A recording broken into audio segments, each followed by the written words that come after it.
The Judiciary Committee will come to order, and without objection, the Chair is authorized to declare recesses of the committee at any time. We welcome everyone to this morning's hearing on oversight of the Federal Bureau of Investigation, and I'll begin by recognizing myself for an opening statement. Thank you, Director Wray, for appearing for your first time in front of this committee, and thank you for your service to our country in your new position. There is much to discuss today, and we look forward to your answers. The President recently tweeted that the FBI is in tatters. While some will take umbrage with President Trump's assertion, it does appear to me that, at the very least, the FBI's reputation as an impartial, non-political agency has been called into question recently. We cannot afford for the FBI, which has traditionally been dubbed the premier law enforcement agency in the world, to become tainted by politicization or the perception of a lack of even-handedness. Questions regarding the FBI's impartiality first came to light under the Obama administration surrounding the handling of the investigation into the Clinton email server scandal. You, Director Wray, have a unique opportunity to repair the damage of the reputation of the FBI, and we encourage you in the strongest terms to do so. Director Comey's decision to weigh in on the fate of the investigation into the mishandling of classified emails by former Secretary of State Hillary Clinton was one that brought criticism to the Bureau from all sides. The FBI's decision to recommend no charges against the former Secretary or anyone connected to her continues to raise serious concerns that our nation's system of justice applies differently to the rich, powerful, and well-connected than to everyone else. Many on this committee have repeatedly called on Attorney General Sessions and Deputy Attorney General Rosenstein to name a second special counsel to review the voluminous, unresolved inconsistencies and perceived improprieties with regard to normal FBI and DOJ investigatory practice that arose during the Clinton email investigation. Despite our requests, the Department has not appointed a second special counsel. While we still request the appointment of a second special counsel, we have now also opened our own joint investigation with the House Oversight and Government Reform Committee to review FBI and DOJ's handling of that investigation. The Attorney General has recently committed to provide us relevant documents, and I hope to hear directly from you that you will ensure your agency provides a fulsome response of documents to enable unimpeded congressional oversight. Even more recently, reports on the bias of some of the career agents and lawyers on current Special Counsel Mueller's team are also deeply troubling to a system of blind and equal justice. Investigations must not be tainted by individuals imposing their own personal political opinions. We do not know the magnitude of this insider bias on Mr. Mueller's team, nor do we have a clear understanding of the full magnitude of bias reflected in the Russia investigation and prior Clinton email investigation. One thing is clear, though. It is absolutely unacceptable for FBI employees to permit their own political predilections to contaminate any investigation. Even the appearance of impropriety will devastate the FBI's reputation. We hope to hear from you today about an action plan for making sure this never happens again, that individuals are held accountable, and whether you plan to reevaluate prior decisions in light of the prejudice shown by officials in integral roles on past and ongoing investigations. Concerning substantive legislative measures, we find ourselves only weeks before a critical program for our national security expires, FISA Section 702. This committee passed, on an overwhelmingly bipartisan basis, a reauthorization of Section 702 that maintains the integrity of the program while protecting cherished civil liberties. We ensure that the FBI is not hindered by having to obtain a warrant before performing a search for information that the agency has inside its databases. However, we also put in place protections to ensure that law enforcement cannot shortcut American civil liberties by reading Americans' emails without a warrant when looking for evidence of run-of-the-mill crimes. This committee's legislation struck a balance that will promote national security and civil liberties. So I hope to hear from you that you will work with us to make any perfecting changes to the legislation so that Section 702 can be reauthorized on time. Needless violence on the home front is also a concern for all Americans who value and expect safety and security as they go about their day-to-day lives. We have seen horrific violence in the past year, including the worst mass shooting in U.S. history. Violence has hit this very body when our colleague, Congressman Scalise, and others were shot. We also see many of our major cities stricken by daily murders and excessive violence. Is this the new normal? I'm unwilling to accept that. While we have disagreements over policy for addressing this violence, we can all agree that it is existentially important for us to understand and address the underlying causes. If we neglect this duty, we do a disservice for generations to come. Director Wray, in addition to punishing individuals who have already committed criminal acts, I hope the FBI is also committed to crime prevention initiatives. I'm interested to know what steps federal law enforcement is taking to address the underlying causes of violence and whether Congress can offer any additional resources to ensure that we can faithfully say that we have done what we can to battle gratuitous violence in all of its forms. I believe that this committee's criminal justice reform legislation will help address these problems, including helping to rehabilitate offenders so that they can become productive members of society once released. Notwithstanding the question of the impartiality and independence of the FBI, I am often astounded by the efforts that the men and women of the FBI contribute on a daily basis toward keeping our country safe from foreign and domestic threats. There are many successes that never see the light of day, for which the FBI cannot receive public credit due to the sensitivity of the FBI's methods and operations.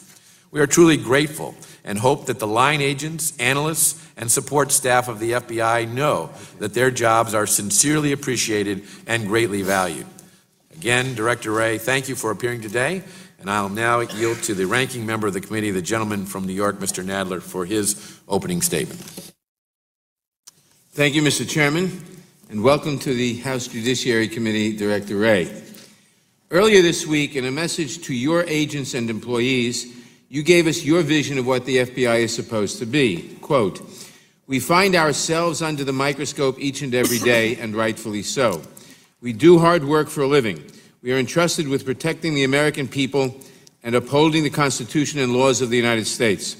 Because of the importance of our mission, we are also entrusted with great power, and we should expect and welcome people asking tough questions about how we use that power. That goes with the job and always has." Unquote from your statement. I appreciate that sentiment, but it cannot be a coincidence that you sent this message to your agents just hours after President Trump launched an online tantrum aimed largely at the Bureau as an institution and at individual agents. Early Saturday morning, the President tweeted, quote, "So General Flynn lies to the FBI and his life destroyed, while crooked Hillary lies many times and nothing happens to her? Rigged system or just a double standard? Question mark, unquote." He went on, "After years of Comey, with the phony and dishonest Clinton investigation running the FBI, its reputation is in tatters, worst in history."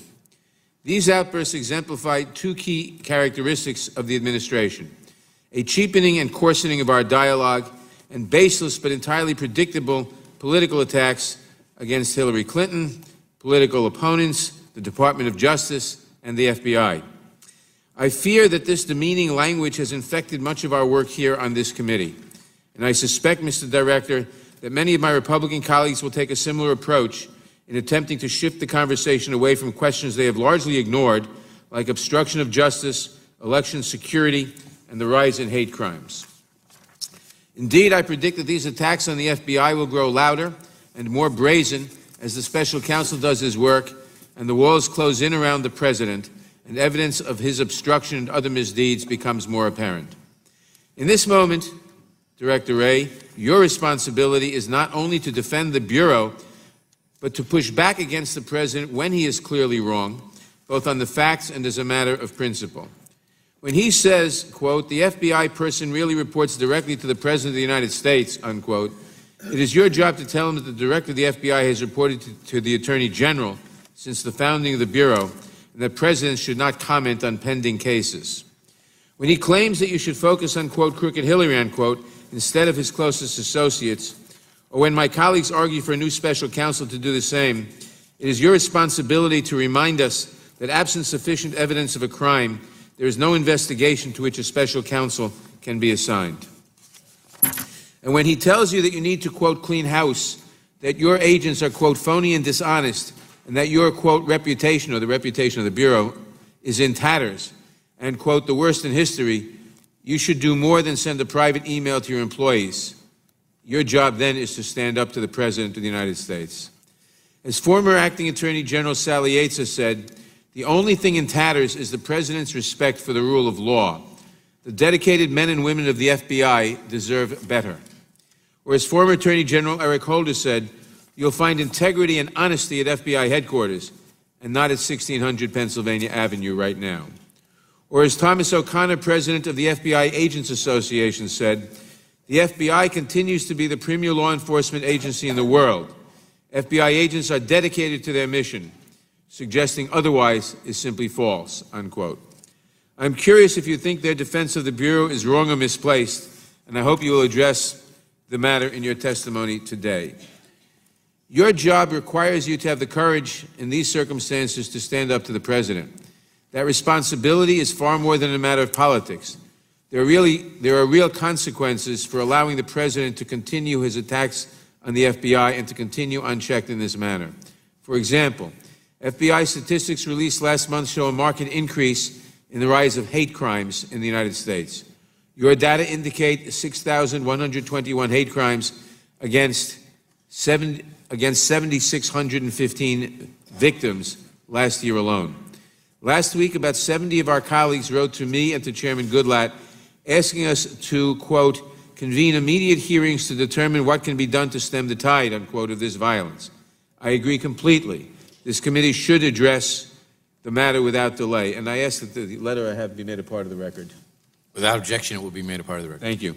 I am certain that more than one factor is to blame for this rise in violence, but I cannot help but look to a President who has tacitly and sometimes explicitly created an environment that is more hostile to the most vulnerable among us. As a candidate, he denigrated women, characterized immigrants as rapists, and openly mocked the disabled. As president, he cracked a Pocahontas joke at a ceremony honoring the contributions of Native Americans in combat defending this country, circulated unverified anti-Muslim videos produced by far-right fascist extremists in Great Britain, and asked us to remember the quote, "very fine people," unquote, among the racists and white nationalists at Charlottesville. According to reports, he has even resurrected the question of President Obama's birthplace, a pernicious racist lie from the start. We are looking for leaders who can supply some moral authority to lead this country. I hope you will be among them, Director Wray. I look forward to your testimony today. I thank the chairman. I yield back. Chair, thanks, gentlemen. We welcome our distinguished witness, and if you'll please rise, I'll begin by swearing you in. Do you swear that the testimony that you are about to give shall be the truth, the whole truth, and nothing but the truth, so help you God? Thank you very much. Let the record show that the witness answered in the affirmative. Mr. Christopher Wray was sworn in as the 8th Director of the FBI on August 2, 2017. A New York City native, Mr. Wray graduated from Yale University and subsequently earned his law degree from Yale Law School. Mr. Wray began his Department of Justice career in 1997 as an assistant U.S. attorney for the Northern District of Georgia, where he prosecuted cases ranging from public corruption to gun trafficking and financial fraud. In 2001, he joined the Office of the Deputy Attorney General, where he served as Associate Deputy Attorney General and then Principal Associate Deputy Attorney General. In 2003, Mr. Wray was nominated by President George W. Bush to serve as Assistant Attorney General for the Criminal Division. At the conclusion of his tenure, Mr. Wray was awarded the Edmund J. Randolph Award, the Department of Justice's highest award for leadership and public service. Mr. Wray went on to practice law before returning to the public sector as director of the FBI. Mr. Wray, your written statement will be entered into the record in its entirety, and we ask that you summarize your testimony in 5 minutes. Welcome. Thank you, Mr. Chairman. Mr. Chairman, Ranking Member Nadler, members of the committee, thank you for having me here today. This is my first opportunity to appear before this committee, and I look forward to our discussion. Let me start by saying that it is for me the honor of a lifetime to be here representing the men and women of the FBI. There is no finer institution than the FBI, and no finer people than the men and women who work there and are its very beating heart. Almost 37,000 men and women with a fierce commitment to protecting the American people and upholding the rule of law in all 50 states and in about 80 countries around the world. Men and women who face the darkest that life has to offer with unyielding integrity and honesty and dedication. And I am both humbled and inspired to be back in public service working alongside them. I'd like to take a step back to consider the serious challenges that we're facing and to remember the millions of people that we're protecting. On the national security front, we confront individuals who want to harm the United States in whatever way they can. Terrorists hell-bent on striking us with IEDs, vehicles, guns, and knives.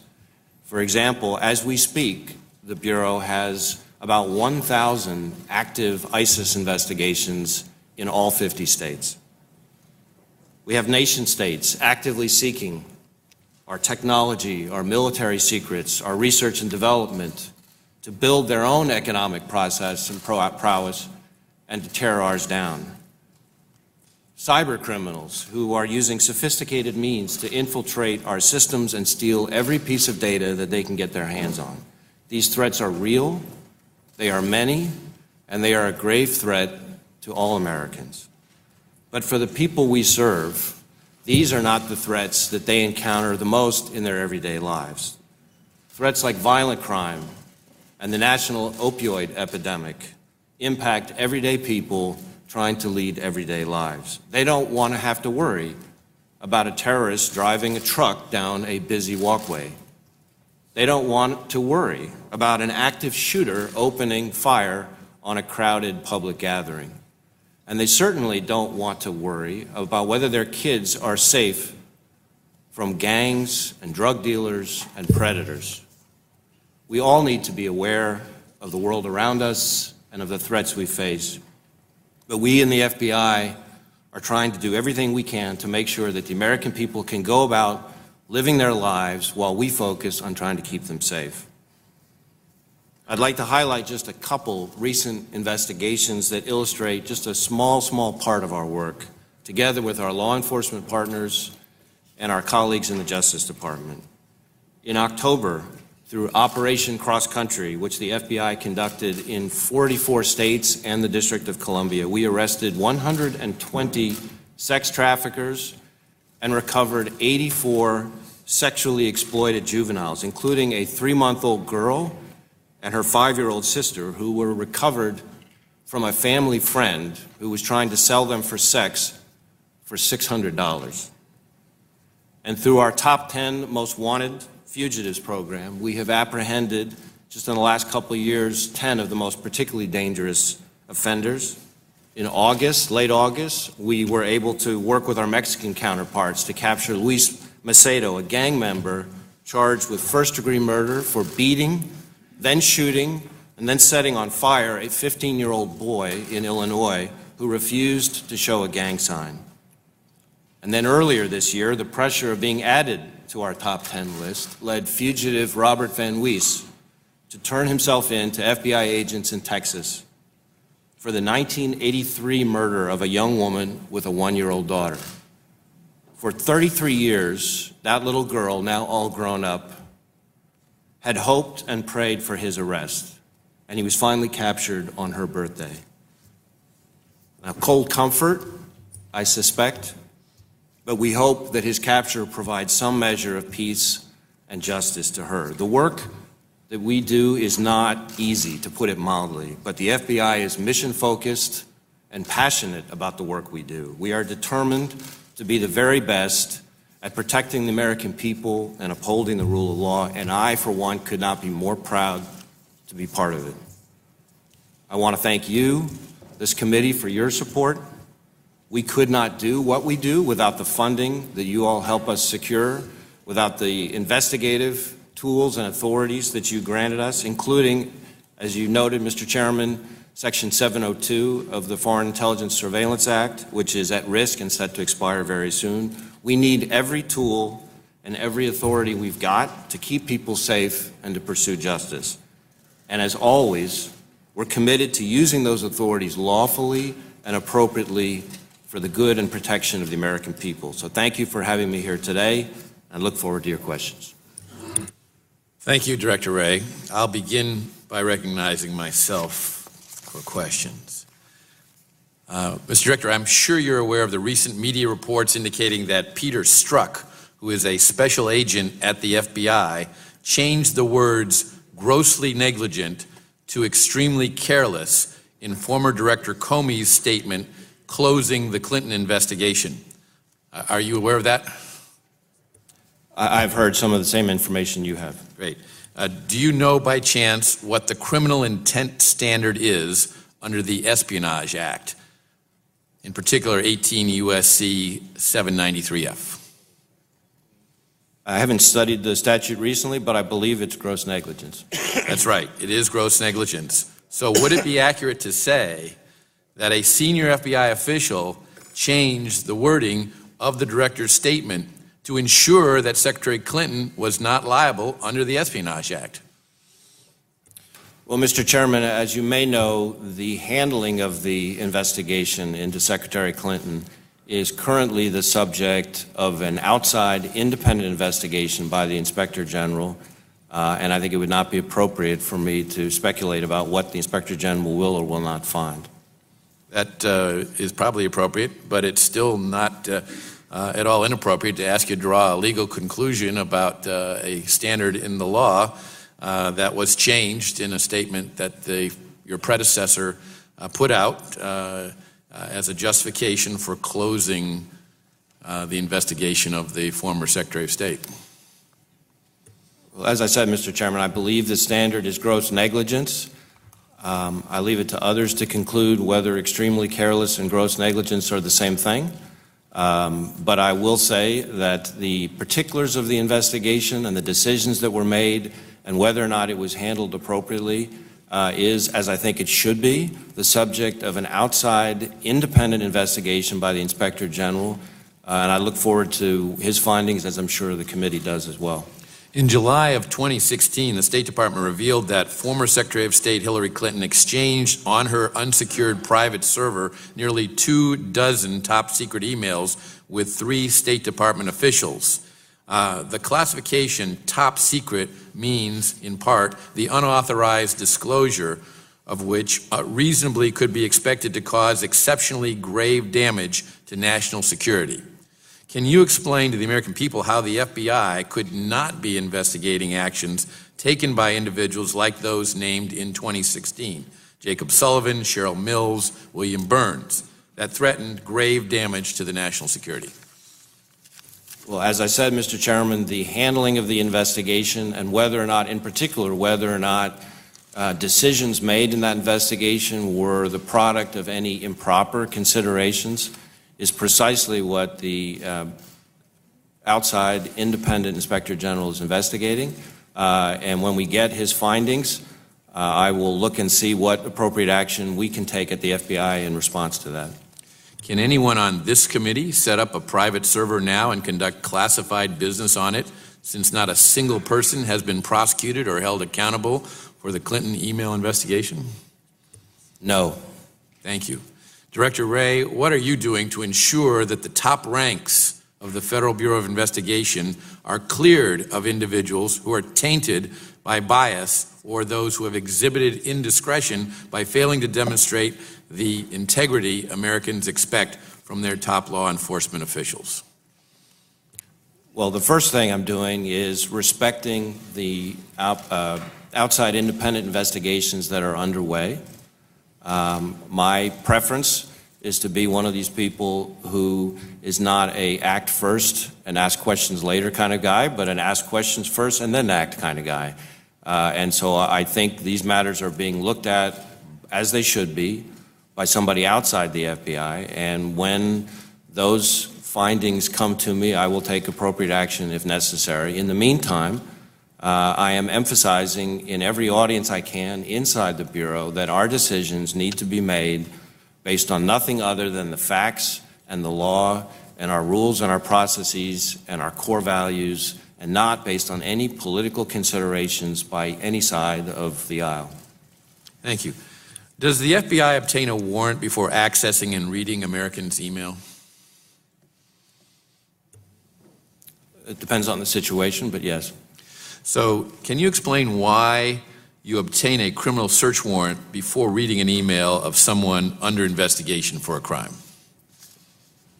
I'm sorry, can you repeat the question? Can you explain why you obtain a criminal search warrant before reading an email of someone under investigation for a crime? Well, in the situations where a search warrant is required, and of course under the Fourth Amendment, there are plenty of situations where a search warrant is not required. There are all sorts of aspects to the Fourth Amendment. But in those situations where we seek a warrant, it's because the Fourth Amendment requires it. Section 702, as you and I both noted, is up for renewal within a few weeks. It is a critical national security tool that must be reauthorized. You and I agree on that as well. But it is just that, a national security tool, not a criminal tool. Is it reasonable when accessing content that shows evidence of a routine crime and is located in the FBI 702 database that agents should obtain some process as is required in criminal cases? Mr. Chairman, I've appreciated our discussions on Section 702.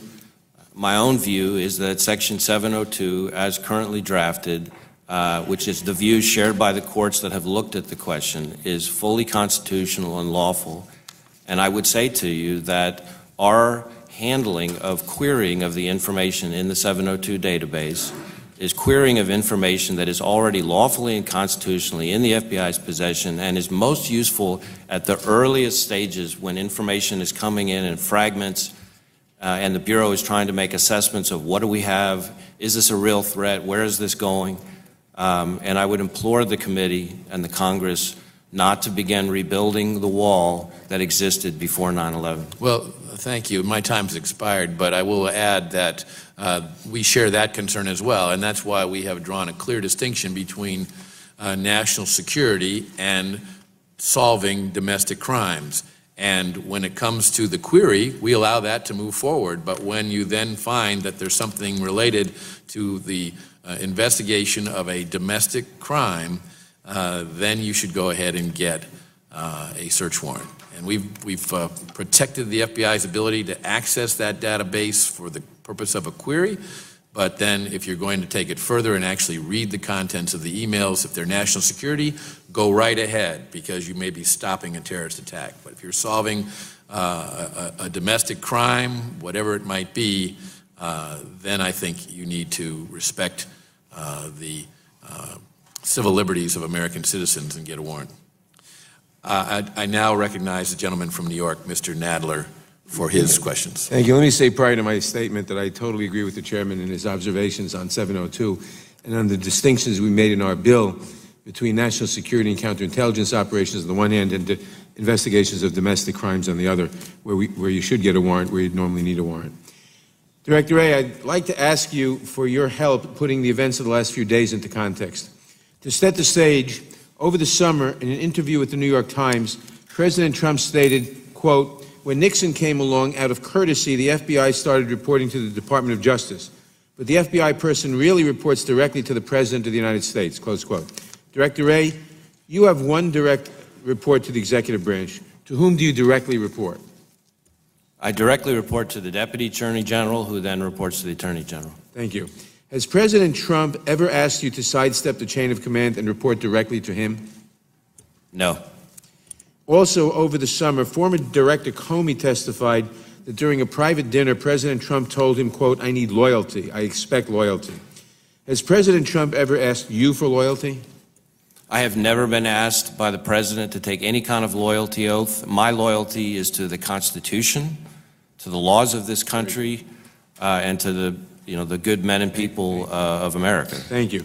Last week, former National Security Advisor Michael Flynn pleaded guilty to one felony count of lying to the FBI about conversations he had with the Russian ambassador.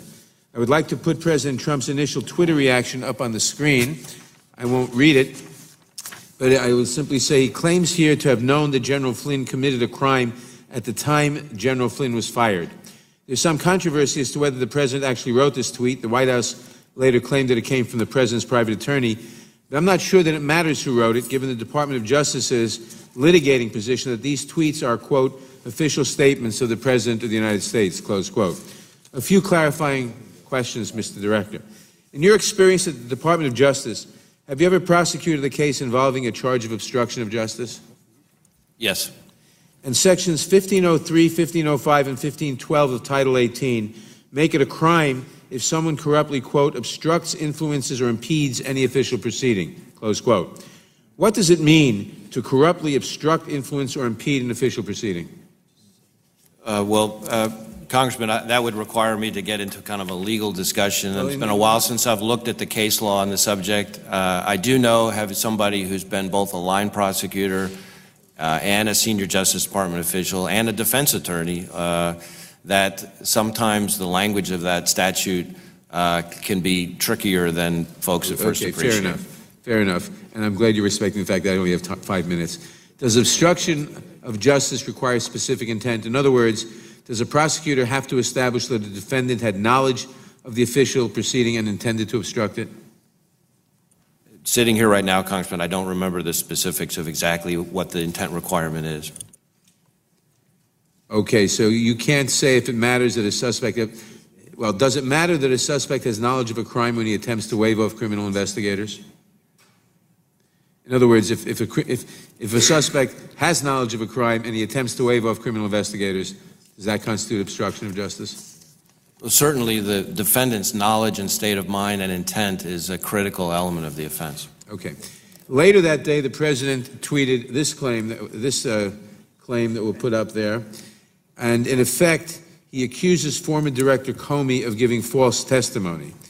Mr. Comey testified that President Trump urged him to be lenient with Michael Flynn, producing a note in which he quoted the president saying, I hope you can let this go. In multiple appearances before Congress, Attorney General Sessions appears to have corroborated both the fact of the meeting and the gist of the conversation between the president and Director Comey. Director Wray, do you have any reason to doubt the testimony of Director Comey or Attorney General Sessions on this point? Congressman, the questions you're asking go directly to what Special Counsel Mueller is investigating. I don't think it would be appropriate for me to be weighing in on that in this setting. You don't think you can say whether you have reason to doubt the veracity of a statement because that might be under investigation? Congressman, the question you're asking me, and I appreciate the reasons for the question, but the questions you're asking me would be asking me to weigh in on witnesses in the course of an investigation that's ongoing, and I don't think that's appropriate for me to do. Fair enough. At your confirmation hearing, you testified that you would, quote, consider any effort to tamper with Director Mueller's investigation unacceptable and inappropriate. That any such effort would need to be dealt with very sternly and appropriately indeed. Since your confirmation, has the President ever contacted you about the Special Counsel's investigation? Has the Attorney General or anybody else at the White House? No. Okay, my final question is, the President's tirade ended with one final tweet where he says your reputation is in tatters. After years of, well, Director Wray, and it's up there. We have heard other veterans of the FBI and the Department of Justice push back against this attack on the reputation of the FBI. With the time I have, but we haven't heard from you. With the time I have left, will you respond to this tweet by the President? Is the FBI's reputation in tatters? Mr. Chairman, may I have time to answer this question because it's something that matters to me. Yes, go ahead, please. Congressman, there is no shortage of opinions out there. What I can tell you is that the FBI that I see is tens of thousands of agents and analysts and staff working their tails off to keep Americans safe from the next terrorist attack, gang violence, child predators, spies from Russia, China, North Korea, and Iran. The FBI that I see is tens of thousands of brave men and women who are working as hard as they can to keep people that they will never know safe from harm. And the FBI that I see is reflected in folks like the new class of agents that I swore in at Quantico 2 days ago, hard-charging, high-integrity people, people like the hostage rescue team and SWAT teams that we send out into all sorts of danger with almost no notice. The FBI that I see is people, decent people, committed to the highest principles of integrity and professionalism and respect. The FBI that I see is respected and appreciated by our partners in federal, state, and local law enforcement, in the intelligence community, by our foreign counterparts, both law enforcement and national security, in something like 200 countries around the globe. That's the FBI that I see. Now, do we make mistakes? You bet we make mistakes, just like everybody who's human makes mistakes. And when we make mistakes, there are independent processes like that of the outside independent Inspector General that will drive and dive deep into the facts surrounding those mistakes. And when that independent fact-finding is complete, we will hold our folks accountable if that's appropriate. That's very fine. Thank you very much. I yield back. The chair recognizes the gentleman from Ohio, Mr. Shabbat, for 5 minutes. Thank you, Mr. Chairman. Director Wray, you've mentioned that the IG, the Inspector General, is investigating matters related, for example, to the Clinton email server scandal, et cetera. But isn't it a fact that the IG does not have prosecutorial powers? Well, under certain circumstances, the Inspector General works with prosecutors to bring criminal cases. What about in this case? Well, this is a matter that's under review at the moment, looking into the facts surrounding all those decisions. So the bottom line is the IG is looking into the matter, investigating it, but has no prosecutorial powers per se at this time. The Inspector General does not himself have prosecutorial power, yes. Thank you.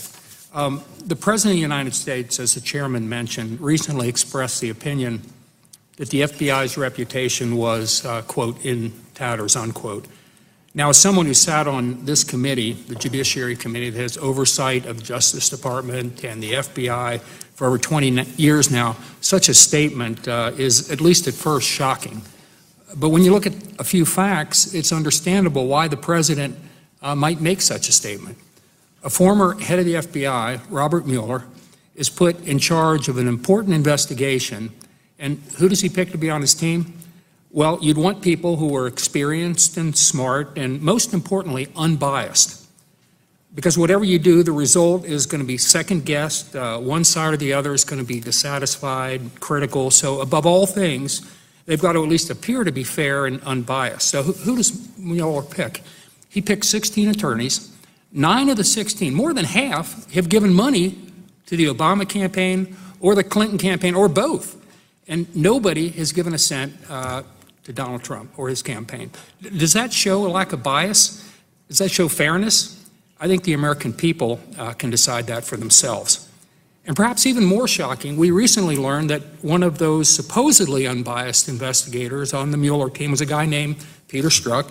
Turns out Strzok was sending out anti-Trump, pro-Clinton messages, so he ultimately got canned from the investigation. The question is, how did this guy get on Mueller's supposedly unbiased team in the first place, when you consider that this is the same guy that had a key position investigating the Hillary Clinton email server scandal and apparently had a hand in altering the FBI's conclusion that Clinton was grossly negligent down to extremely careless so she could escape prosecution and thus stay in the race against Donald Trump. And now we learn that the number 2 guy on Mueller's team, Andrew Weissman, is just as biased as Strzok.